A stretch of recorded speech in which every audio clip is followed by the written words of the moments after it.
La palabra canon significa vara, significa regla, y fue el término usado para designar los libros que componen las sagradas escrituras. El primero en acuñar este término fue Orígenes, uno de los padres de la iglesia. La pregunta es, ¿cómo saber que los libros que aparecen aquí en la Biblia son los que deben estar? ¿Será que faltará alguno? ¿O será que hay alguno aquí que no debe estar aquí? Eso es precisamente lo que estableció el canon. Ahora, hay algunos puntos que hemos de tener en cuenta. En la Biblia hebrea, cuando hablo de la Biblia hebrea, nos referimos a la Tánaca o a la Taná. Tánaca significa la Torá, significa Neviim y significa Ketubim. Eran las divisiones que hacían los hebreos a las escrituras. Los hebreos solamente tenían el Antiguo Testamento. Para el tiempo de ellos, el Nuevo Testamento todavía no se había escrito. No había venido aún nuestro Señor Jesucristo. Estaba siendo profetizado. Y entonces se dividía en estas tres partes. La Torá son los 5 primeros libros de Moisés: Génesis, Éxodo, Levítico, Números y Deuteronomio. Luego tenemos los profetas, y hay profetas anteriores y profetas posteriores. Entonces, en los profetas anteriores tenemos a Josué, Jueces, Primera y Segunda de Samuel, Primera y Segunda de Reyes. Y los profetas posteriores, lo que son los profetas que conocemos como mayores, Isaías, Jeremías, Ezequiel, los 12 profetas menores estaban en un solo libro. Obviamente el libro de Daniel también allí estaba. Ahora, nuestro Señor Jesucristo habló de estas tres divisiones en San Lucas capítulo 24, versículo 44.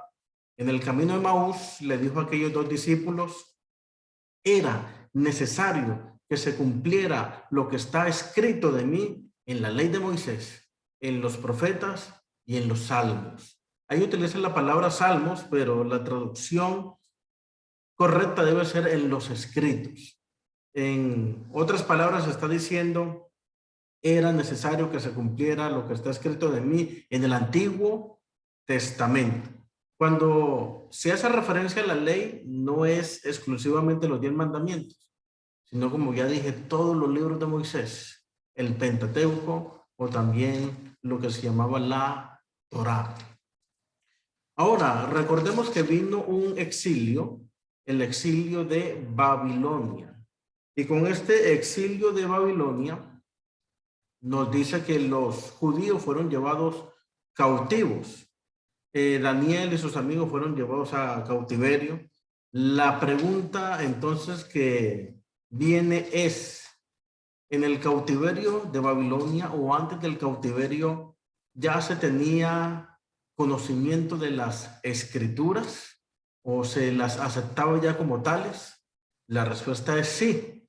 Recordemos que Daniel, en Daniel capítulo 9, dice que estaba leyendo el rollo del profeta Jeremías y encontró allí Jeremías 25, lo que habla de las 70 semanas o de los 70 años mejor, que iban a durar ellos cautivos. Lo encontró allí.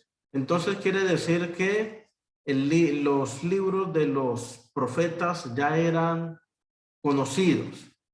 Para el tiempo de los reyes, que es mucho más allá después del cautiverio, nos dice que cuando David está en el lecho de muerte, manda a llamar a su hijo Salomón y le dice: yo sigo el camino de todos los hombres, esfuérzate y sé valiente. Y luego le dice: no te partes de la ley, hablando de el Pentateuco. Estamos hablando para el año 1000. Y allí da evidencia de que ya era aceptada la ley de Moisés. Para los tiempos de Esdras y de Nehemías, se dice que Esdras y Nehemías fueron los que compilaron lo que conocemos como el Antiguo Testamento. Esdras era sacerdote y escriba, y entonces ellos hicieron una gran labor. La literatura antigua da evidencia de estos hombres. Es más, el libro de Nehemías en el capítulo 8, versículo 3, habla de la ley. La menciona allí en el capítulo 8, versículo 3 y en adelante también. Entonces quiere decir que para Nehemías, el libro de Nehemías es escrito después del cautiverio. Después que ellos regresan de Babilonia, es cuando se escribe Esdras, Nehemías, se escribe el libro también de Malaquías. ¿Qué es lo que te quiero decir con esto? Antes del cautiverio ya se creía en las escrituras, ya las tenían. Después del cautiverio también. Recordemos que el Antiguo Testamento operaba algo que era la oralidad, la repetición. Y eso es lo que nos dice Deuteronomio 6:4, la famosa Shema. Oye Israel, Jehová nuestro Dios, Jehová uno es. Y estas palabras que yo te mando hoy las repetirás a tus hijos y las dirás estando en el camino, en el vallado, cuando te levantes, cuando salgas. Es decir, las historias de la creación, las historias de los patriarcas, de los profetas, ya se conocían de manera audible, de manera oral, las repetían de generación en generación. Antes que fueran escritas, ya eran bastante conocidas. Entonces, en el tiempo vamos avanzando de los macabeos, que viene siendo ese periodo intertestamentario o el periodo entre los testamentos. El último libro del Antiguo Testamento se conoce como, en nuestra Biblia cristiana, se conoce como Malaquías. Y el primero del Nuevo Testamento lo conocemos como Mateo. Entre Malaquías y Mateo hay un periodo que se conoce como el periodo intertestamentario o entre testamentos. En ese periodo se dice que no hubo pues la unción del Espíritu Santo, no hubo literatura, no hubo hombres inspirados que escribieran, pero sí surgió mucha literatura. Y se dice que una de las versiones, aquella versión griega de que se basó en las escrituras hebreas, que fue llamada la Septuaginta. Es decir, fue escrita en el siglo III, la Septuaginta. Entonces quiere decir que se tuvo que basar de algo que ya estaba escrito. ¿Sí me van a entender? Quiere decir que la Biblia hebrea, o lo que se conoce como el Antiguo Testamento, la Tánaca o la Taná, era una realidad. Entonces también podemos decir que los padres de la iglesia mencionaron, cuando hablo de padres de la iglesia, de Orígenes, se habla por ahí de Ireneo, de Eusebio, de estos hombres mencionaron, ¿no?, estos libros como palabra de Dios. Flavio Josefo también, como judío, los mencionó como autoridad. Ahora, hubo un concilio, que es el concilio de Jamnia o el concilio de Yavne, en el siglo I, estamos hablando del año 100. Allí, eruditos judíos se reunieron para establecer qué libros debían estar en el canon, qué libros debían estar allí, aquí, en lo que nosotros conocemos como la Biblia, en el Antiguo Testamento. Y se establecieron estos 39 libros.